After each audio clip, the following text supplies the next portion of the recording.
5, 4, 3. And welcome back, folks, here to the Michigan Insider Sports Talk 1050 WTKA online at WTKA.com. Sam Webb, Ira Weintraub on the other side, and joining us, the full MGoBlog Roundtable crew. I don't know that we've ever had 4 panel members on the StreamYard at the same time. I don't think we've ever used a 6-person screen before. Yeah, this is a first. Do we have a word count? So we're going to bring that in today with the MGoBlog Roundtable crew, starting off with Brian Cook, who is back with us. BC, good morning. Good morning. And then going down right below you, I feel like we should be introing it like the Brady Bunch. I don't know if Dave, do you even know what the Brady Bunch? Did you ever see? Of course. Oh, you did? Okay. I'm older than all you guys. I've watched all those shows. All right. Seth Fisher, right behind Brian. Right beneath Brian. Seth, how are you? I'm fine. I've actually never watched a Brady Bunch episode. I know of the show, but I've never actually watched an episode of it. Never? Okay, so I don't feel so bad then, because, I've never seen a Seinfeld episode from beginning to end. What? Oh. Ever. No. Brady Bunch is before our time. Seinfeld is was on when you were TV watching. Never seen one from beginning to end. I've seen some Seinfeld, but never a full episode, ever. So, all right. The only guy who I can say probably saw both series live is right next to you on the screen. Our good friend Craig Ross. Craig, is that true? You saw? No, I've never seen a single episode of the Brady Bunch, and I never saw a single episode of Seinfeld until David made me watch one. And it was very funny. It was about the marine biologist, it was pretty damn funny. But I have this problem with canned laughter. I don't like people telling me that I'm too stupid, so they need to can the laughter so I know when things are funny. And so I can't watch Seinfeld because of the canned laughter. But I did watch one show, and I admit it was funny. All right. And then Dave Nasternak, who is back with us. Dave, good morning. How are you? Dave, we lost your audio. Lost your. We'll get it back. I think these people are admitting they've never seen Seinfeld. He's like, that's it. I'm not talking to you. I'm not talking to any of you people anymore. Right. Go watch some Seinfeld and we'll have some conversation about something. Yeah, so offended that we have not seen a full Seinfeld episode. At least I haven't. But guys, it's amazing to say another week has come. And there's more NIL storyline. I just, you keep thinking that, all right, nothing's going to happen with NIL this week. And, of course, then it does. This week it was the NCAA announcing that, hey, we're going to crack down on this. We're going to go after these collectives that are putting out clear pay-for-play schemes. I wonder, does that amount to anything in your estimation, starting with you, Brian Cook? Well, I mean, there was an FBI investigation that caught several programs red-handed 75 years ago. And as of yet, nobody has been punished except Oklahoma State for some reason. So, it's impossible to take any claims of the NCAA saying, oh, we're going to step in and do something with any credibility at this point. Because they got something handed to them on a silver platter and they still haven't been able to do anything with it. So are they going to be able to step in and say, well, you guys are not actually getting enough money for the things that you're getting from these kids? If there's not enough quid pro quo, that's a tricky legal argument. It doesn't seem like it's one that's going to stand up and invites a lot of antitrust stuff. I just think it's posturing. And that programs that are smart are just going to ignore it entirely. Seth? It actually wasn't 75 years ago. It was 90 years ago that they got a report where somebody went around and actually spoke to every single program. This is the 1930s, and got everyone on record and got coaches to say, oh, yeah, we've been paying players for ages. That's how you do things in college football. And nothing happened to them either. So there's a long, long history. But I'm sure that right now, they're watching the news. They see these things happening, just so in their face that a lot of people are sitting around going, "Hey, someone's got to do something." So finally, the guys in the room are like, "Hey guys, we got to do something." So now they're trying to like figure out what they can do, but they really can't do anything. Like as soon as they do, there's no enforcement because the enforcement mechanism is the schools doing it themselves. So it's like you can put this in place, and then you have to say, "Okay, Miami, go investigate and see whether this is real." And Miami's just going to come back and be like, "Yeah, it was totally real." All right, hold up, Craig. Dave, is your microphone back? Is it? Can you hear me? Yeah, we Yeah, can hear. We can hear Dave. So, what do you think of the NCAA saying they're going to crack down? I mean, if they think that they can get money out of something, then I think that it's something to at least pay attention to, because that's generally what the NCAA has been about in a lot of ways. So, will something come of it? I don't know. I mean, we'll see. But I have a feeling that like we talked about the last 2 weeks, they don't seem to have the power that they used to, or something. And so it seems like a play in a way that they think they can get their hands on some of the money that is definitely being thrown around. So it's definitely worth keeping an eye on. Does it have teeth? I don't know. And so, Craig, a legal Yeah. piece, a legal question for you, because I thought Dan Murphy wrote a great piece on this for ESPN, and he talked to a Tulane law professor who basically laid out, while this is seemingly an exercise in futility for the NCAA and allowing just a mechanism for some ADs and coaches to complain, said really the functional piece of this for the NCAA is to sort of prop up their argument that they've been making for eons to maintain their antitrust status. That is, hey, you've been saying that athletes can't be paid, they can't be employees. If they do, then we're going to lose fans because the fans will be so turned off, it'll kill our business model. If you don't interject now with some sort of action that sort of backs up that point, like you don't want to allow all this money to be flowing unencumbered, then that argument that you've been making forever, that you need to make sure athletes aren't paid, aren't compensated in a greater fashion than they are now, well, you just nullified that entire argument. You had better at least fight this for the purposes of maintaining your antitrust status. What do you make of that point? Boy, What is their antitrust status getting them right Yeah. now? I hear you.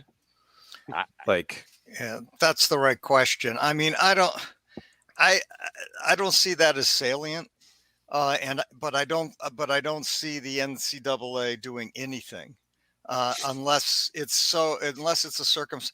Heck, they're not doing anything with the guy who's going to Miami, are they? Didn't Miami announce he's getting $400,000 a year plus a car? well, Miami Miami, announced it. yeah, there's like a booster who's got some sort of company that Right. announced that he was sponsoring it. Right. So I mean, as I get it, the rule says, hey, if a kid comes to Michigan, he can pursue NIL opportunities, and that's what Michigan is telling people. You come here, you can pursue NIL opportunities, and we are theoretically facilitating some of that, one way or the other. And I think the NCAA is going to, that's what they anticipate as being within their rules. What they say is outside of their rules is handing someone a package. It says, hey, if you come here, we have this package in place. In other words, you can't induce a player to come to a school based on some NIL package that the school has put together, either through the front door or the back door. Now, is that something that's ever going to be enforced? No. Is it possible to enforce? Probably not. And so I just, Michigan seemingly, and Hunter Dickinson has complained about this, seemingly is trying to follow what the NCAA anticipates on NIL. But how this hurts them in the end in recruiting, what other schools do, some schools will do the same thing. And some schools will say, we're never going to get hurt with this. We're never going to get caught with anything. And it's the Wild West, as people have said. And, that's where Can I make a quick point here? Sure. Of course. There's no way for the NCAA to really do it. There's no way to define Agreed. it so that you can actually, without actually getting in the way of honest. I'm going to give you an example. Let's say Michigan says, look, we are the school near Detroit, where the school with the big engineering school, right? Anyone who comes here gets a muscle car. You want to cut you come play for Michigan, you get to drive a Corvette, right? Or a T-Bird or something, right? Like that's something that would be smart for Detroit. That is something that would be smart for the school. It's something that would be working for the players, but it's still a quid pro quo. But it makes sense from a marketing perspective, the same reason that like the big three advertise with the Tigers all the time. It's a regional thing that people would associate with Michigan if we did that, and we should do that. It's a good idea. But like, where do you draw the line? How do you know what's an incentive package versus what is, a really good marketing opportunity that makes sense? It seems to me that the way they make a distinction, at least in the state of Michigan law, between prospective student athlete and current student athlete. So technically, what you just laid out, Michigan could actually do that with Hunter. Like the law doesn't forbid them from facilitating deals, from being a part of deals. It just gives them the option. It says they aren't required to. It does, however, make a very, very clear distinction when it comes to prospective student athletes, saying you can't be a part of compensation, facilitating deals in any way, shape, or form with prospective student athletes. So trying to weed out that inducement to get players to come. But once they're there, once they're Hunter Dickinson, legally anyway, you can get them deals. Now, practically, I don't know how realistic that is. That's crazy, right? But that's what the NCAA is saying, Brian. I know the NCAA is going to be like, so you're recruiting this guy, and he asks you what your NIL package is like, and you're like, oh, can't tell you about that. That's an inducement. No, well, what Michigan is saying, at least, is that, as I gather, is if you come here, there will be NIL opportunities for you. Mm-hmm. That's what they're saying. They're, as opposed to if you come here, we already have a package in place for you. We've already negotiated and organized it, and and that's an inducement. And that now is that a difference with any meaning? Well, probably not a whole lot, but and because of that, nothing will happen vis-a-vis enforcement. I mean, what we're talking about here is communicating the same information, but using evasive language to do yes. that. That's what the NCAA's current law they're trying to enforce is. Here's what. What's the point? Here's the analogy. Back in the day, it was not legal to bring beer into Michigan Stadium, but everybody did it. I mean, everyone sort of looked the other way. In fact, one day, my brother John and I were going, a nice hot day early in the season. My brother John and I were going into Michigan Stadium, and we had open cans of beer as we were walking in the stadium. And the ticket guy, the guy at the gate, said, "Hey, you guys, put that beer under your coats." I was like, "Oh, okay, right." This is the oldest you've ever seen. My question is, why did you have a coat on a hot day? Well, I don't know what we had on. Maybe we had shirts or T-shirts or something. I'm surprised you didn't say, "Hey, yous guys." No, it wasn't yous guys. It was you guys. I think he spoke in Latin probably at this point. So, in any event, and that's what the NCAA is saying. Put that beer under your coats so that we don't have to see it. Yeah, I want to read this passage too, because I just to make clear exactly what this law professor is saying. I'll just read this last paragraph. He said the current marketplace for athletes may make it harder for the NCAA to fend off a pair of complaints under review by the National Labor Relations Board that say college football and basketball players should be considered employees. Also, the NCAA has argued against antitrust complaints in the past by claiming that without amateurism, fans would lose interest in college sports and their business would suffer. Feldman, who is this law professor, said that if the NCAA fails to police the way its athletes make money, it will have a hard time making those claims in the future. Quote, by avoiding any current legal risk and allowing these payments to continue, I think they are really setting themselves up to lose the very thing they fought for. If they don't fight right now, I'm not sure there's going to be anything left to fight for. Unquote. Well, it sounds great to me. I don't have a problem with them losing that stuff and having to treat their employees as employees.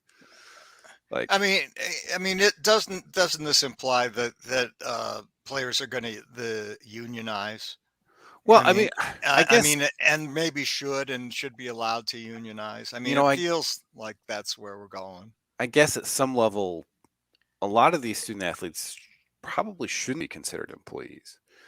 Like, if you go to Bowling Green, Mhm. are you an employee? I don't think you are, because that program loses money, right? So in some ways, you're a recipient of charity from the school who wants marketing in exchange for your free tuition. So, I think like at the D3 level, they're not employees, right? There's no possible way that you could construe a D3 athlete as an employee. Well, wait a minute. You can still be an employee on a nonprofit. Yeah, but this isn't we're not talking about nonprofits. We're talking about organizations that are essentially designed to lose money. Well, but I mean, there's they're still paying. plenty of those. They're getting something in that are- kind. You're still getting an education, and D3 schools still have football programs for the same reason that D1 schools do. Yeah. It's just not on the same degree. It's just, but you're still giving them something of value, a degree and room and board for as long as you have a scholarship situation, there is some sort of form of payment for your services. And what the colleges need right now is some sort of guarantee that they're going to perform those services if they get the payment. And that's their problem right now, right? Well, I mean, I guess I don't know. Like, we talk about the unfairness of major college athletics a lot, and then the NCAA does have a point that once you get down to sort of the lower levels of D1 and everything below that, their original purpose is more or less intact, where these athletic programs are not making money hand over fist. They can't reasonably be said to be exploiting anyone, I don't think. So where do you draw that line? And I think the correct answer is just to stop drawing lines. And if Mount Union wants to say, okay, we're D3, but we're going to pay these guys whatever amount of money, okay. Or maybe D3 is someplace where you can reasonably state that we're not going to do that at this level.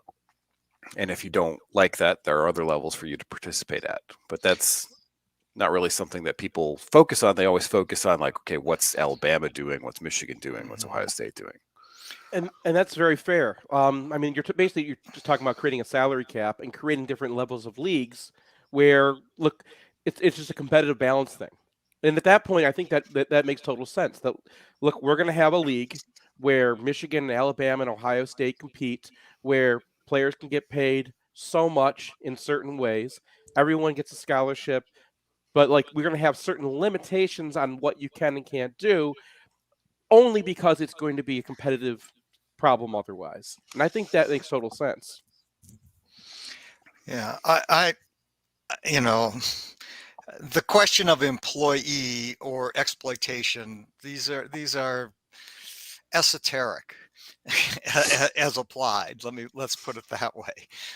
And I'm not sure it's particularly meaningful unless you've got a bargaining agent that can bargain for players, and the bargaining agent then, and the NCAA or the institution, then sets the rules, and these rules essentially become contractual, as opposed to these sort of vaguer notions of, is the place making money? Are they not? What are the interests? What, I don't know. Yeah, I, and I I think it's inevitable that you're gonna, in the end, you're gonna have unionization and contracts between either the bargaining units or the individuals. So I do too. I think it's inevitable.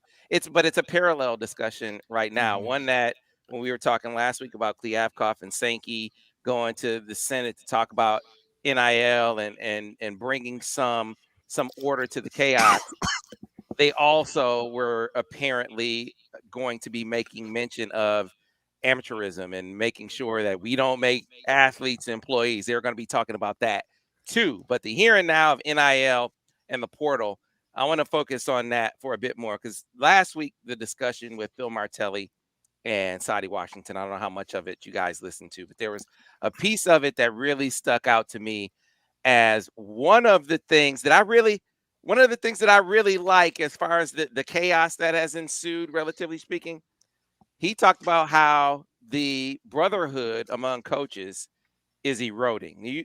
I know you listened to it, Seth. You remember that part where he was talking Oh about? yeah. Yeah, And he started talking about like one instance where like something actually happened. He was just like, yeah, and then someone went in the back room. We were like, how do you get this guy in the back door? And like they by the way, Sam, that was an absolute amazing. So people, I'm going to link it in the description for this one. So people should listen to that show because it was one of the best you've ever done. Yeah. But I understand it, but like the coaching profession's been like that for ages. I'm surprised that like except for maybe like a few schools that there even would be that kind of See, camaraderie. but here's the thing, and this is why I have some hope. He said, understand that the camaraderie and the collegiality of coaching is gone. Everybody is out here thinking, what are they up to? And no disrespect, but there are young guys in the business now who think I can make my mark by doing something that may not be illegal, because in today's world, who knows what's legal and illegal, but it's immoral and it's against the profession. So the portal, the NIL, it's hurt the profession. And it's hurt, like what you said, Sam, the brotherhood. We're all in this to make it a great game and a great experience for these young guys. That's not the way it is today. So why is that a good thing that he's feeling like that and coaches are feeling like that? Because Dave Nasternak, Brian Cook, Seth Fisher, Craig Ross, maybe we finally start to see coaches calling each other out publicly. Will Wade is violating the rules. Maybe you're willing to call him out and hold him accountable now. Sean Miller is getting DeAndre Ayton paid. Maybe you're willing to call him out now, right? Nick Saban is poaching your players, Scott Satterfield. You mean you need to come with some proof if you're going to say it. He didn't have any proof when he called Nick Saban out, but he at least called him out publicly and said, man, that guy is poaching my player. Isn't that a good byproduct of all this? I mean, we've been saying that for years, right? It's like if you know, or you have examples of, oh, this coach knows, but he's not saying anything, or X, Y, or Z. So I guess there are just unwritten rules in coaching, right? Well, there's even, David, there's even unwritten rules in the media, because a couple of years ago, I kept hearing this story about a player in the Big Ten who was being paid by an NBA player, and well-known NBA player, well-known player in the Big Ten. And so I went to Sam, and Sam laughed in my face. He said, everybody in the media knows that's true. So I went over to Sam's rivals over at another site, and I asked their main guy, and he laughed in my face. He goes, everybody in the media knows that's true. But nobody in the media was willing to say it. Because you got to be knowing it's true, and you got to be able to prove it, right? Well, right, but that's right. But no one was even willing to whisper it, even in as a rumor in public, even though everyone covering the Big Ten seemed to know it. There's an unstated thing, because I've spoken to a lot of athletes and former athletes, and I like to ask them a question about like what did you know about, right? I'm not going to share it with anybody, but what did you know? And I asked one guy once, like, how come no one's ever stepped forward? How come like the players of all these thousands and thousands of players who play, how come people don't step forward? And like, there's just an understanding, even if like one guy's getting a lot more than you or whatever, or some guy like you didn't like what happened. There's an understanding among players you don't want to mess with somebody else's money. That like in the end, what you're going to end up doing is messing around. You're going to end up screwing over someone that you like too, if you are part of the exposure of the system. So, you don't rat on each other. That's just it. Yeah. Inside the whole game, everyone understands that. I think it's more selfish than that for a lot of coaches. I think they don't want to. It's a very small fraternity, right? You don't know who you're going to need a job from, who you're going to need a recommendation from, and you're telling this guy, that guy might be a guy who's in position to give you a job or help you get a job down the line, and you don't want to mess that up. But if you're feeling like it's every man for himself, if more coaches are feeling like that now, they might be more prone to calling that other guy out. And then and another important aspect. I mean, call him out for what though? Like, yeah, that's Sean Miller's getting DeAndre Ayton paid. Okay, that's well, okay. Not a problem. So I'm not talking about that in this instance. I'm not talking about paying a recruit. I am talking about poaching my player. Yeah, okay. That's what seems to be getting the ire of coaches all over the places. hey, my roster is being poached. I got guys coming saying, get in the portal and you can come get this from my program. And so to me, I'll give you an example without, this is another instance, Craig, where I know something happened. I can't say exactly who because I haven't gotten permission. It's not my story to tell in that regard because I don't have the proof. But player is on a team's, he's a commitment to a team. He suddenly wants to go somewhere else. The team that he is committed to knows they've been tampered with. They ponder reporting the tampering. They know, though, that the fallout from this will be, hey, you prevented this player from being able to move where he wanted to move. And so they make the decision eventually to not report the tampering because of the perception that they will be blocking the player as opposed to punishing that team, which is why I think you need to have more coaches willing to speak out. So the scope is narrowed. It's not about limiting that player from moving. If that player wants to leave, he should leave and go someplace else where he can be happy, but not to the team that came and encouraged him to leave my roster. That team should not be able to get that player. And the more that you can have coaches out speaking in unison to that end, I think the better.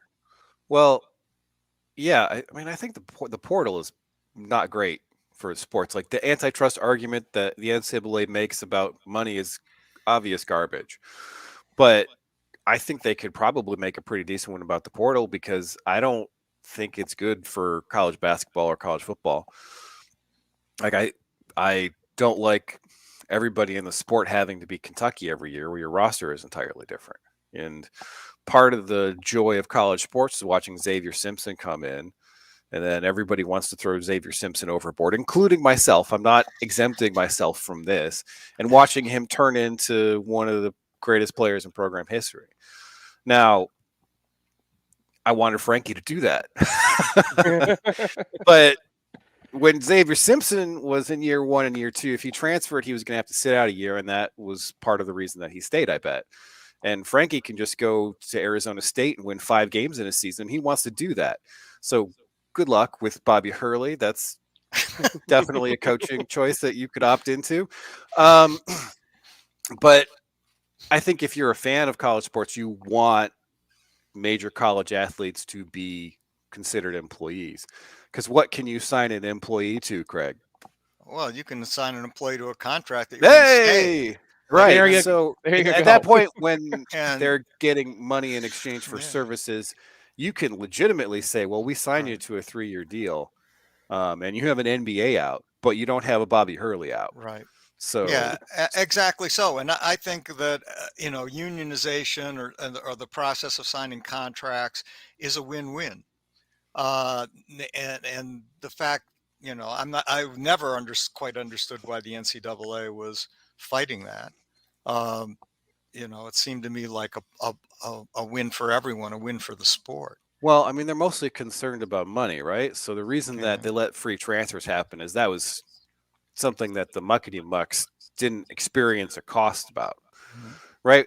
NIL was tougher because the money that's going to kids in NIL is some of it is definitely being diverted from donations to the athletic department itself. So that's why you got the free transfers first because that was free. That's why you got the NIL second because that's not a direct cost, and that's why being an employee is still not on the table because that is a direct cost to athletic departments that do not care about anything except the bottom line. Well, I tend to agree with that, and I think the transfer portal is much more likely to have a deleterious effect on college sports than NIL or paying players. In the end, I don't think fans give a rat's ass whether players are truly paid or not. But I do think they get frustrated when they've got a kid for a year and the next thing you know he's gone, and when you've got a completely new team every year, it's not a drama or a soap opera you can get involved with when you don't even know who the cast of characters are. Note that the schools themselves already have contracts from these guys. It's just the free transfer rule undid the contracts because the kids would have to sign a document. They didn't actually have to sign it, but they just all would, but they would have to sign the national letter of intent. And that meant that they couldn't be tampered with. That meant they could not look at other opportunities. But those contracts were both adhesive and subject to. In other words, they had no choice. So these were adhesive contracts where they had very limited.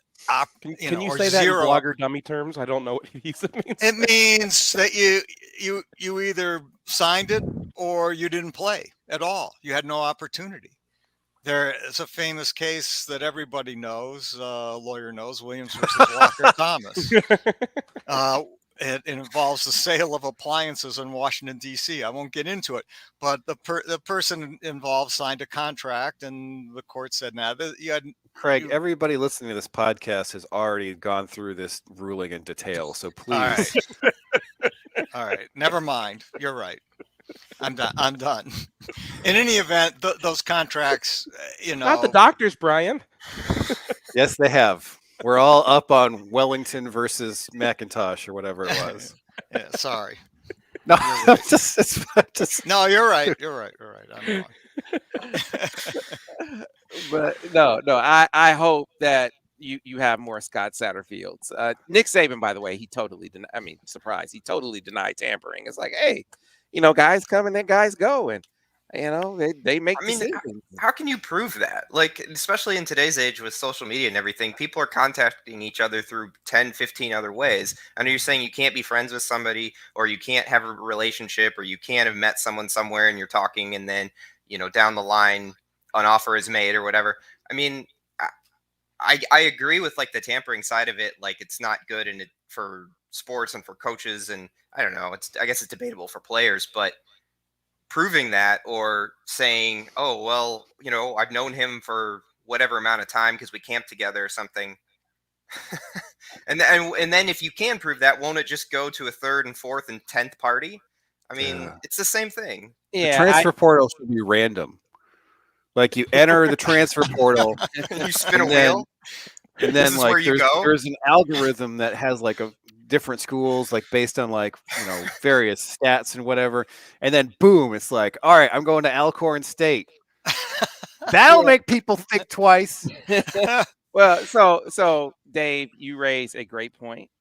One that was raised by Ira earlier in the show, where he said, hey man, it's not going to stop cheating, and I don't think that can be the goal.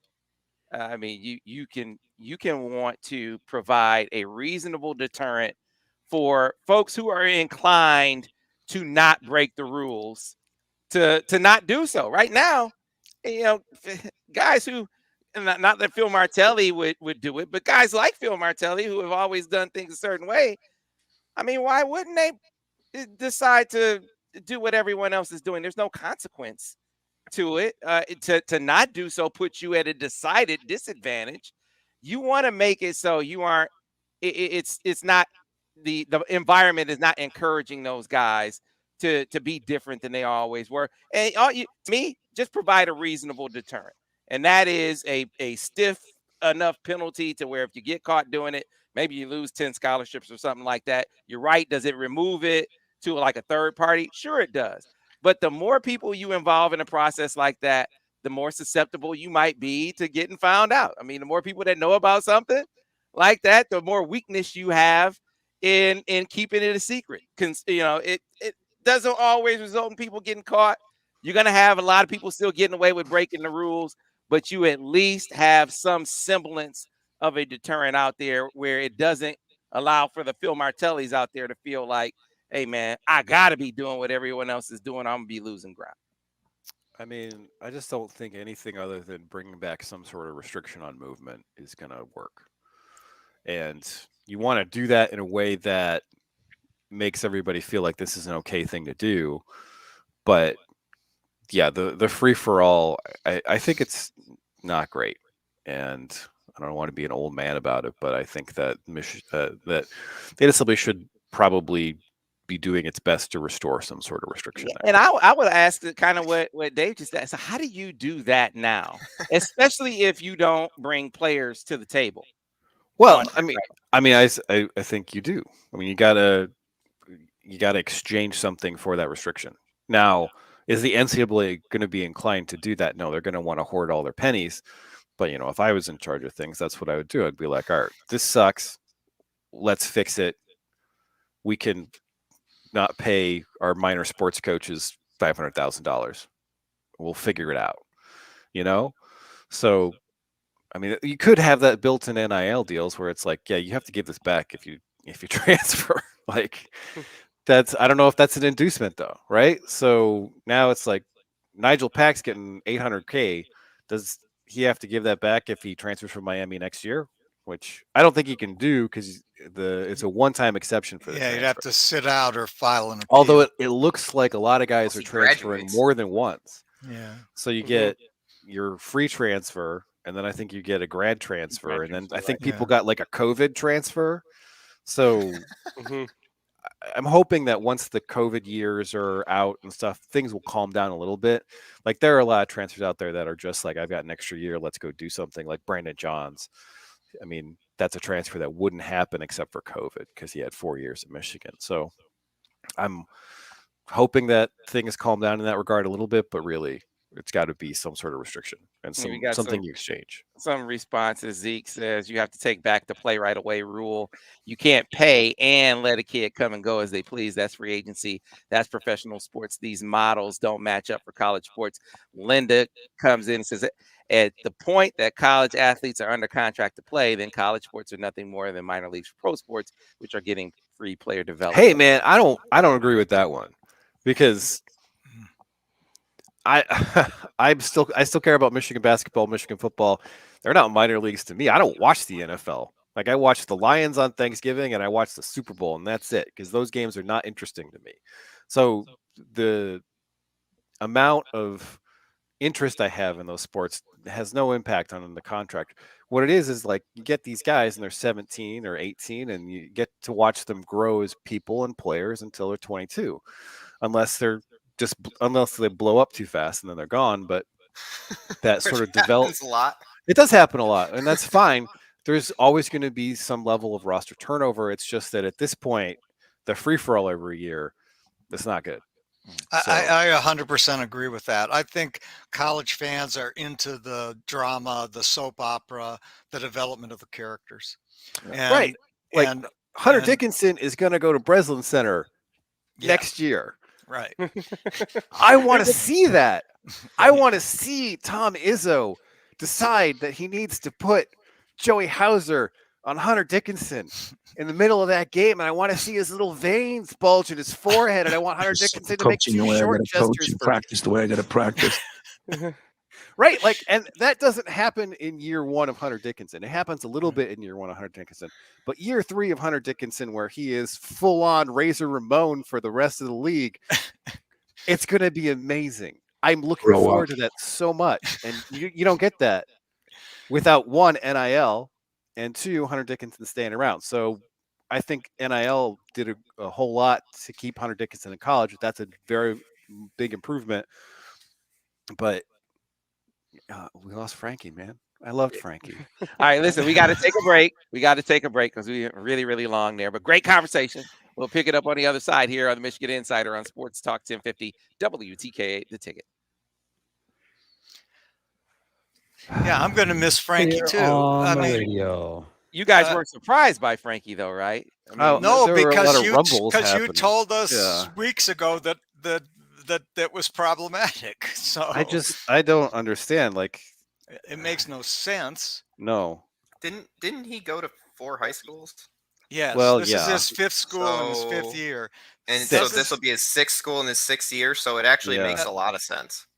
Yeah, I mean, it sounds like some third-party meddling. Parent, maybe, I don't know. No, I mean, I don't know. Is a parent or third party though? Parents, parents aren't third parties. I consider them third parties. I mean, even if you do bring in Llewellyn, like you don't know how much Doug McDaniel's going to give you in year one. So like, you're one of like 3 guards who are playable on the roster. Hey, look, we need another guard. I know. It's crazy. We have 3 guards on the roster right now. One of whom. But then does somebody else leave? Well, yeah. I mean, that's the thing is it just didn't. And then you're going to go play for Bobby Hurley. Guy had 2 first-round picks last year, or the year before, and was like what 10 and 24 or something. Yeah, Like I know. I watched that team play. That guy rolls out the ball. He's And Will Wade, Remy Martin left to go play for Kansas.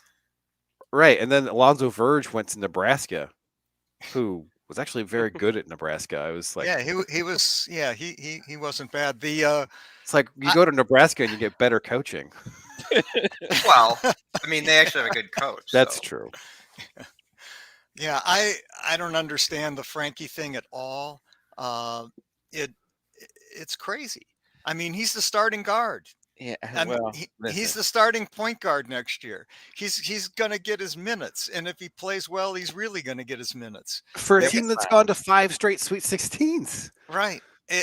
he transfers to Arizona State. Okay, but if he transfers every year going back 4 or 5 years, it's Yeah. not really about are you the starting point guard or Yeah. what school are you at, Yeah. or there's probably a lot more issues underneath the water. Right. There- You could see, I mean, he was obviously giving off this kind of vibe during the season. I mean, from first of all, Doug McDaniel's not a threat to you. Why would that even be an issue for you initially? But it was a talking point. But when he wasn't playing, there were rumblings that he was going to be looking to get out of here. Then he started playing, that died down. But as I said to you guys before, when it came up, when Sam Sessoms came up, and they called him, and Phil has been spoken to this, so I can talk about it freely and openly now. When Sam Sessoms comes up and they call and they're like, "What's up with this?" and they have to explain. Well, hold up. I mean, Jawad hasn't even talked to this guy. He has interest, and maybe we kicked the tire. We haven't talked to him. This is not a guy we're going after, but we're gonna make this roster better. I mean, you know at that point that if they get someone at his position, that he's likely gonna bounce. Now, if you get Terrence Shannon, then it's cool, nothing happens. But Terrence Shannon goes by the wayside, and you get Jalen Llewellyn, who eats into those minutes as a combo. Well, it was inevitable, and they knew it was coming. Well, look, Michigan had no choice. They had to You're bring a right. guard in. You're There was right. I had no alternative. You're They had to right. bring some guard in. You're You right. know, And now they have to bring in another one. And now they probably have to bring in, and I don't know. Although right now they're at 13, assuming Musa and Caleb come back. No, I assume that's not happening. But I don't. Caleb's dropping out of the combine, combined I was with. going to ask you about that. Got this on Back in the about other 1 side. minute, guys. About 1 minute till we're back on He radio. dropped out of I the figured we were heading combine? towards that anyway. Yes. Yeah, did you see the Givney tweet on this? No. Jonathan Givney, let me pull it up because I was going to ask you guys about it. It struck me as amazingly odd Yeah. that some team would be telling him, and this is what Givney implies, that some team is telling Caleb Houston, hey, pull out of the combine, shut it down. We don't want anyone else to see you. Basically making him a promise that they're gonna take him, which I think is I'm buying into that, Sam. why? What NBA team would say Okay, that? which is the worst run NBA team? Well, Why do they have a late first round pick? Yeah. What have you seen? Here it is. Might be an early second round pick there, Brian. Two players declined invites to the NBA Combine. Michigan's Caleb Houston and Iowa's Chris Murray.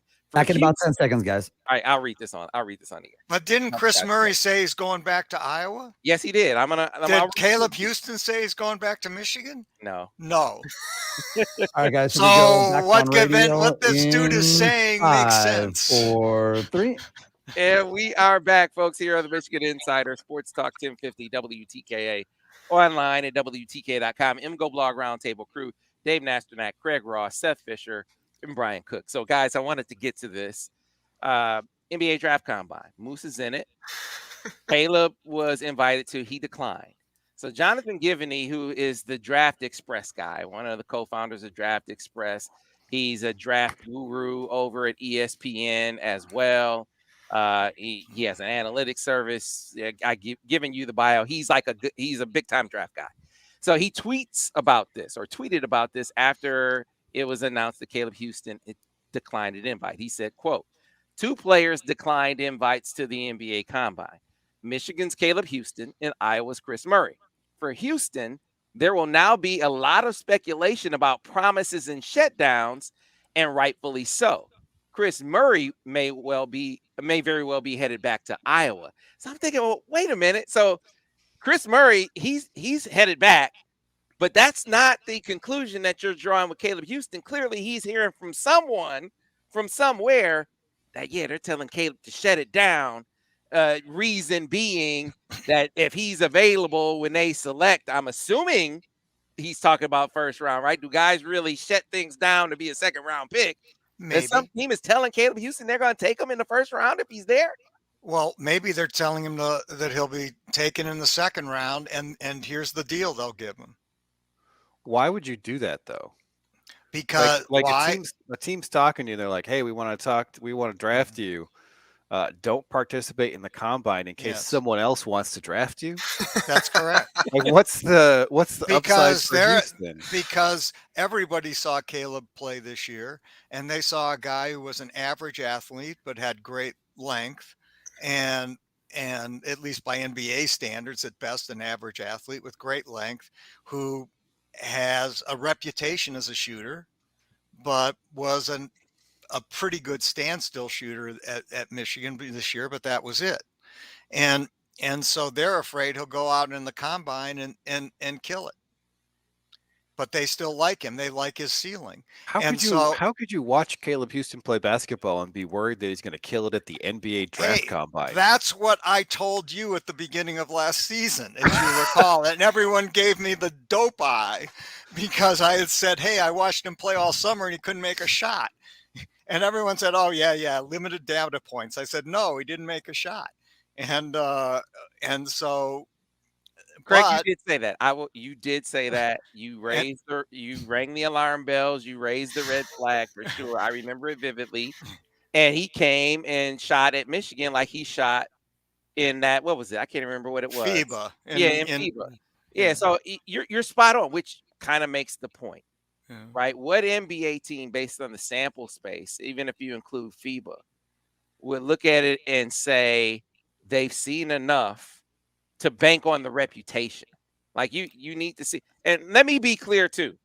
I think Caleb Houston still has a chance to be an outstanding player. I'm not saying that he can't. Me too. I agree 100%. I'm not saying that he can't be an outstanding player, but this is different than the other guy. So DJ Wilson, 6'10", 6'11" guy, a bouncy guy that had shown you flashes in that season of a guy who could be a 3-and-D big type of dominated in the playoffs. In his third year, and coming off a dominating playoff. Right. Iggy Brasdakis, only 1 year, but he was a bucket getting isolation guy at Michigan. You saw that in spurts in his freshman year. JP, I mean, yeah, were there questions about when he made the jump? Sure, but he was a 2-year college player. You had a wider sample space of him as a shooter to go on. This is a 1 year plus FIBA sample space where that's enough for some team, even the lowliest team in the NBA, to say, hey, they've seen enough to make him a promise that they would draft him. I just find that hard to believe. This is what drafts have sort of become in a lot of ways, right? Is just a lot of projection years out. It's not what are you going to do for me next year? Are we going to make a finals run next year? But who are you going to be when you're 23 or 25 or whatever? And, maybe somebody likes him in his growth rate in terms of what he's going to be down the road. And that's the guy they're circling. I mean, does it make sense maybe from our vantage point because we watched him play a lot and we're frustrated at times? Maybe not, but that's probably not the view that these teams are taking either, though.